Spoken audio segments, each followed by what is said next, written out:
the idea of allowing China into the WTO in 2001, 2 months, as you note, after the iPod originally came out, was this idea that if capitalism is allowed to flourish inside China, then democracy, and maybe even liberal democracy, would necessarily follow. Yeah. And this was sort of the consensus view among liberals and conservatives. I worked at the Wall Street Journal editorial page. That's 100% what they believed.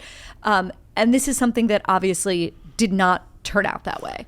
They got the market flourishing, but not at all the liberalization, the political liberalization. Yeah, so in the 80s, Ronald Reagan was calling China a so-called communist country, right? Because it looked so obvious that they were moving away from the communist worldview and adopting capitalism. And some of my most, or at least in my opinion, fascinating chapters, right, are trying to explain that, to quote the title of a book, China was a dragon wearing a three-piece suit. In other words, they were sort of doing a fake it till you make it type thing, but they weren't actually becoming Western. It just appeared that way because they understood the optics were good for investment dollars coming in. Mm-hmm. But they were pretty adamant that the communists were still going to maintain a great degree of control. And frankly, we probably did a really poor strategic job of being so public, right? And arrogant.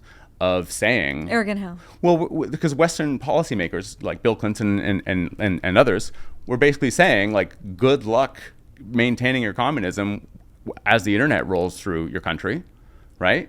And so we were basically proclaiming that we were doing these trades with the established goal that this was going to cause the downfall of the Communist Party. So of course, if you're in Beijing, you're thinking, well, what do we do to actually ensure this doesn't happen, right? So strategically, I think that was sort of inept on our part.